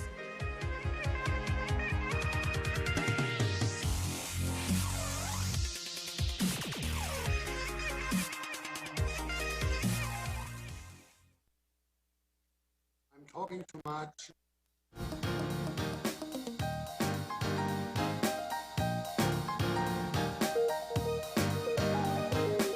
And we're back. And we are back, and we're moving into our third discussion for this morning. And we have with us team leader from the EU delegation to Belize, Mr. Nicolas Hansman, to speak about Europe Day and just the state of the EU-Belize cooperation and observing Europe Day. Good morning, Mr. Hansman, and thank you for joining us. Good morning, Brighton. Good morning, Maleni. Thank you very much for having the European Union at your program, and happy to answer your questions. Awesome. So Europe Day 2021, what is it all about and what can we expect to hear and see for Europe Day? Yes, the 9th of May, last Sunday, all the European countries celebrated the Europe Day, which was started, or we think of having started that with a speech of the Minister of Exterior of France back in 1950, where he claimed for a Europe of peace, and he proposed to merge the important coal and steel industries together, especially between Germany and France, but also included Belgium and Netherlands and Luxembourg. And obviously Italy joined to that later on. So that is a little bit the start of the very first beginnings of the European Union, as we know it by now, 71 years ago. And this day of this speech is remembered, and the reason why the 9th of May was then declared of the Europe Day, celebrated by all European countries. The European Union has been a critical partner in many of Belize's development, from the banana accompanying measures to the sugar accompanying measures, as well as the Economic Development Fund. Can you speak to us on some of the ongoing and existing projects that the EU is working in partnership with Belize at this present moment? Yes, sure. Evidently, it's a partnership of over 30 years with Belize, and many projects have been implemented by now. The overall amount is around 200 million euros, and evidently almost half of it was spent under the banana and sugar measurements during the last decade. We are coming to an end with these programs.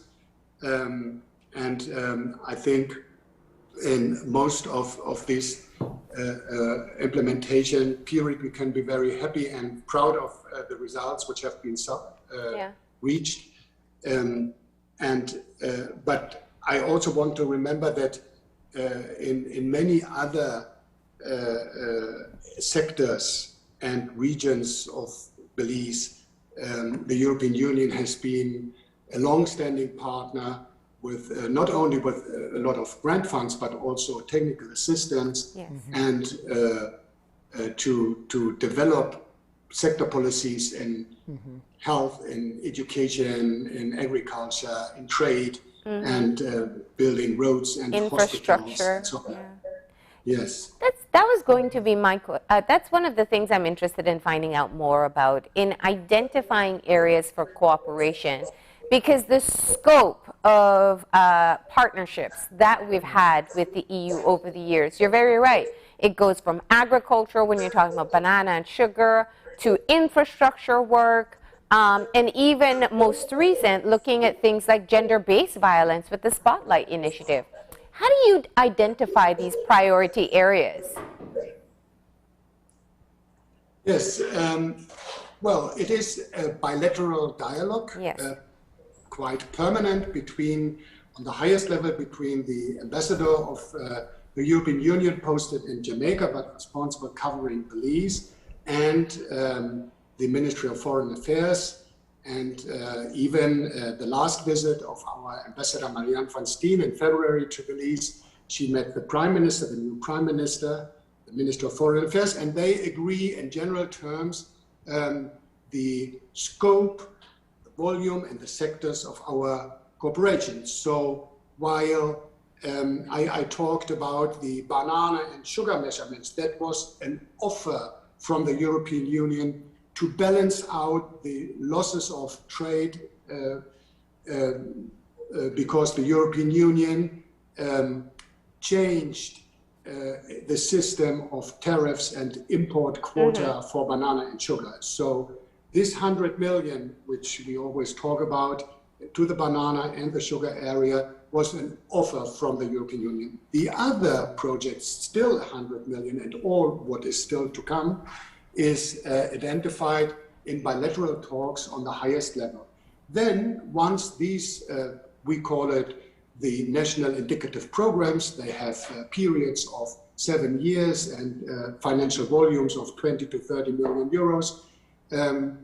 Once this is agreed on that level, then technicians, like myself, for example, we start to connect to the line ministries, be it agriculture, be it Ministry of Infrastructure, Ministry of Health and Wellness, and we identify jointly concrete actions, like, for example, the ongoing programs in energy and health. In health, we refurbish the 6 major health facilities in this country, from Dandriga to Corozal, the Central Medical Laboratory in Belize City, for example, as a backbone facility. So these refurbishments to be, in this case, climate resilient, and that is then identified on a technical level. Contracts are done, monitoring is done, evaluation, and so the concrete project work starts. One of the things I wanted to touch on is, with the advent of Britain leaving the European Union, and that being one of the countries, the United Kingdom being one of the countries that we export to majority of the times, with approximately $84.9 million in export in 2019. How has the European Union and Belize discussed expanding trade with other European member countries? Well, very interesting question. I think this is one of challenges and first tasks of this new government, to verify how trade relations with European countries and the UK will be done in the future. Evidently, for the moment, due to the trade agreement between the United Kingdom and the European Union after Brexit, there shouldn't be too much of a change of exports of Belize to UK and further exporting to European countries. But these trade relations with the European Union will probably need to be revised, and the specific sectors, for example, bananas, or also fisheries for fish and conch and lobsters, they need to verify new conditionalities in the trade with European countries, while I would think that trade agreements with the United Kingdom is an easier task for the government to rearrange to the new situation. Yeah. Can you speak to us about some of what we can be expecting throughout the celebration of European Day in our country? Well, look, there's no specific celebration foreseen for Belize. Even in many other countries, the celebrations are virtual due to the COVID crisis. Yeah. So it is on Facebook and other social media. The delegation, my delegation, which is seated in Kingston, Jamaica, had an interesting program on Sunday because the 9th of May, the Europe Day, is past already 2 days. But due to the COVID restrictions, there have been very little public and public gatherings or parties, more in social media. And I invite all interested persons to Google a little bit on this Europe Day. There are very interesting things on the social media, clips about the very different culture in Europe, stories from young persons, Europeans, what they expect in the future, but also from other countries, their quiz,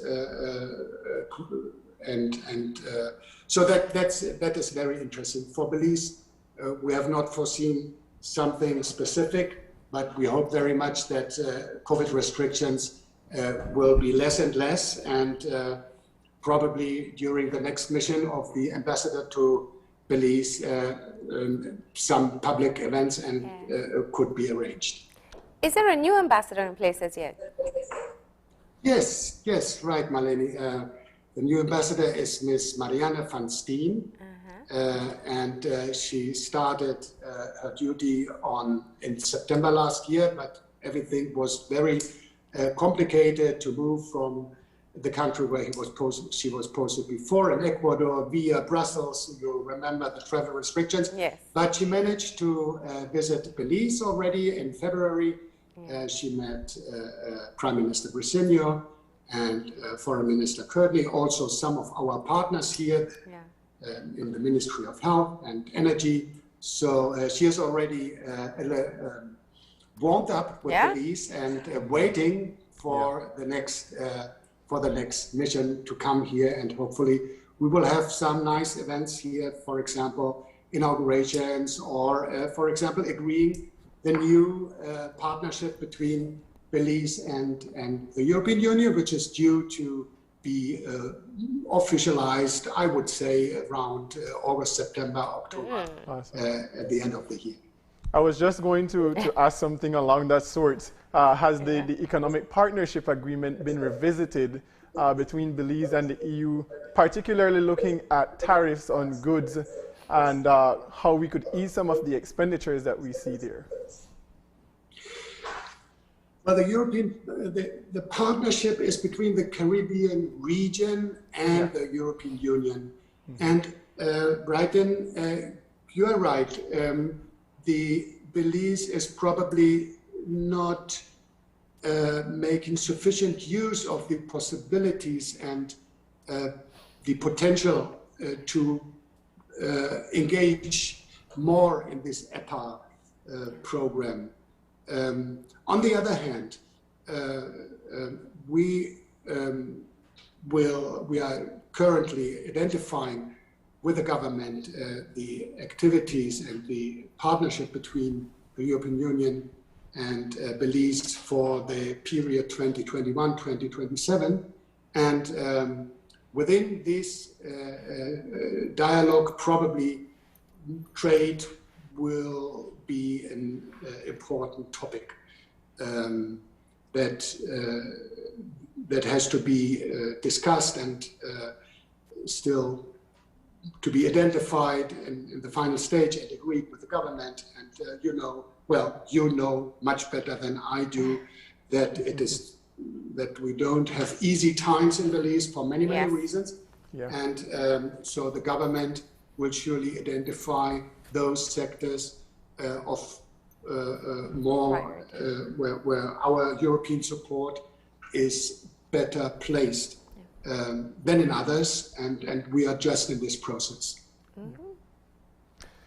I have one final question for you. What has the discussion been like in terms of tourism? Tourism is Belize's #1 income or revenue generator. What has the discussions been like within the European Union to bolster tourism 2021, considering the impact it has had because of the pandemic?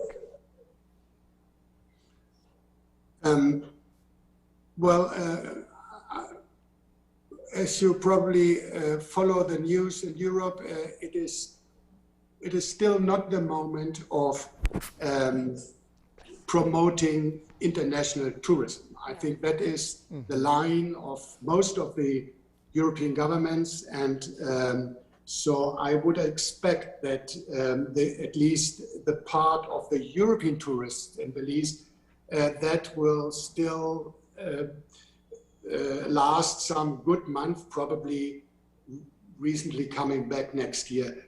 That is luckily not the case for the American part of tourism.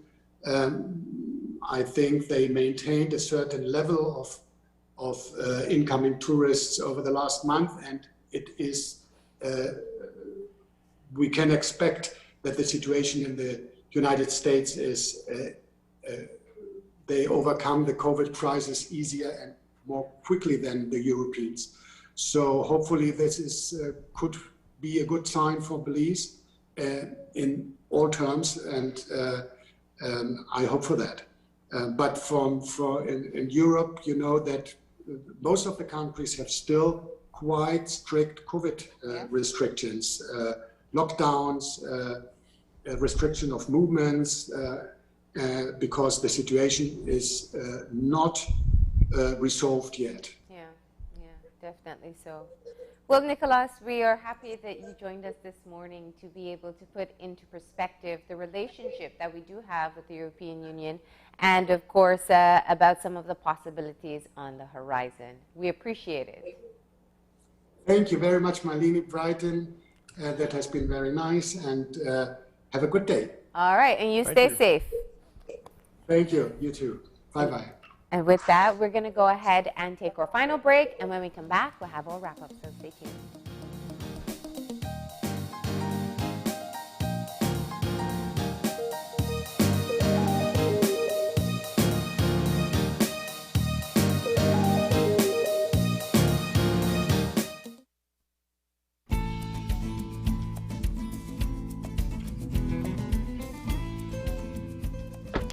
Hola, Tony. Hey, Kevin, ¿qué onda? ¿Qué pasa? Nada, le vine a buscar porque necesito comprar más mercancías de vasos y platos desechables para mi tienda de comestible. Me estoy quedando sin esas cosas. No, hombre, fíjate que desde el 15 de abril no puedo importar nada de eso. Y se me acaba de terminar todo lo que tenía hace como 3 semanas. Oye, pero nunca has estado sin esas cosas. ¿Qué está pasando? Mira esto. Esta es la nueva ley que prohíbe todo el uso de plásticos no reutilizables. Esos son vasos, platos, cucharas, tenedores, todo eso. Desde 15 de abril de este año no he podido importar nada de eso. A partir del 15 de enero del 2021 nadie puede fabricarlo. 15 de abril 2021 nadie lo puede vender. Y a partir del 14 de julio del 2021 si alguien te agarra con eso, te multan. Híjole, no sabía eso. Necesito cambiar algunas cosas. Les diré a mis clientes por qué esas cosas ya no están disponibles. Gracias, Antonio. Así es, cuídate, man.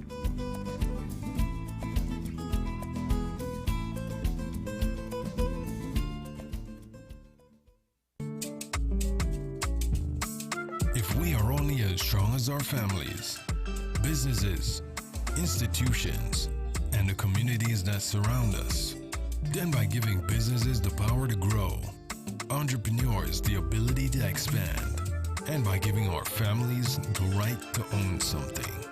The Belize Bank gives you the power to build a nation, our nation.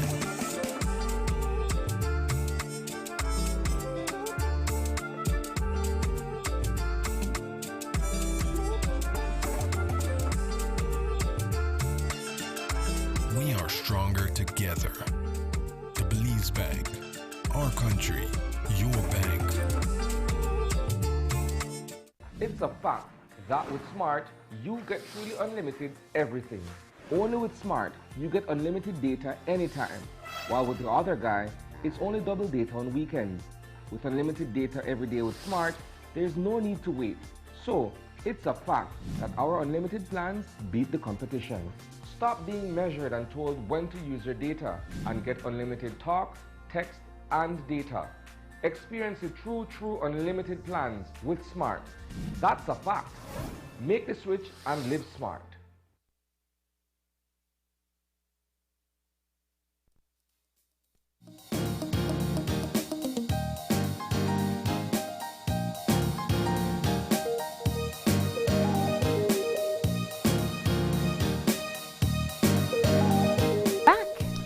And we had our 3 segments this morning, and we're at that point where we're doing our wrap-up. That's right. And it's been a really interesting day. We went from India to right here in Belize, and then we closed off with a bit of conversation about the European Union and their relationship with Belize.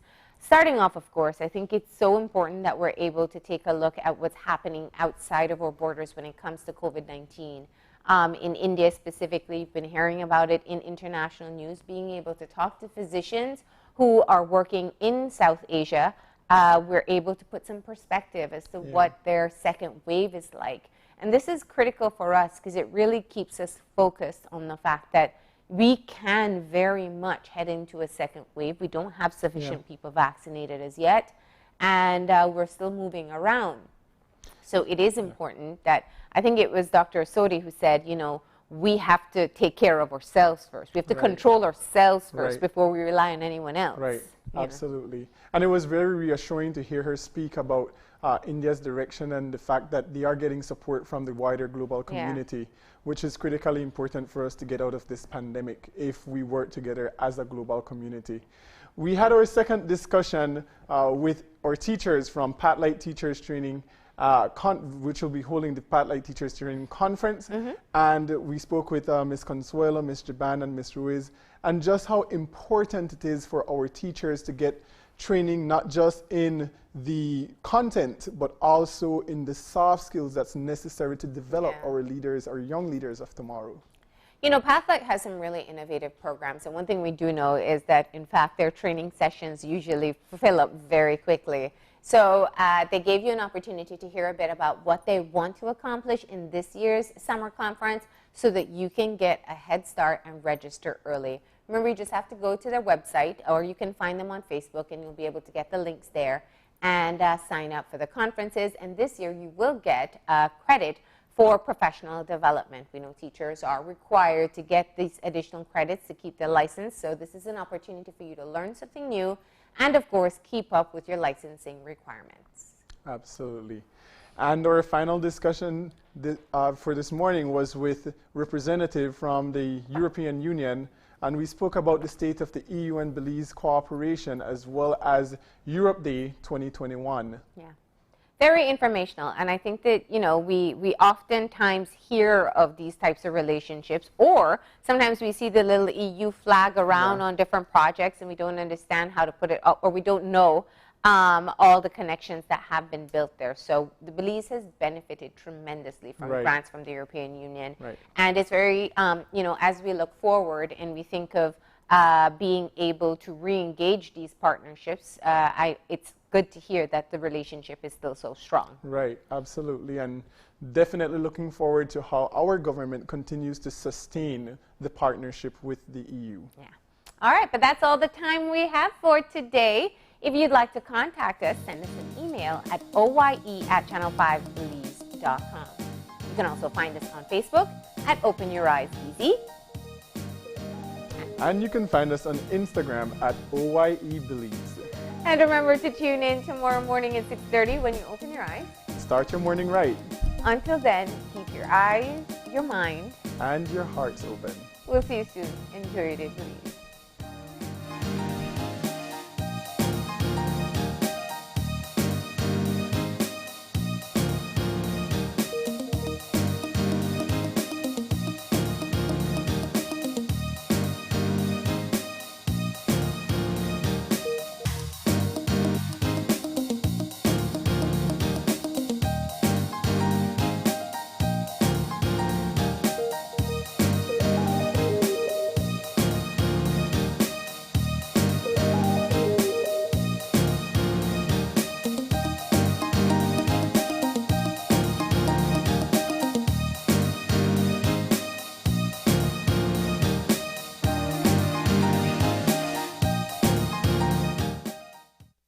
Open Your Eyes was brought to you by the Belize Bank, our country, your bank.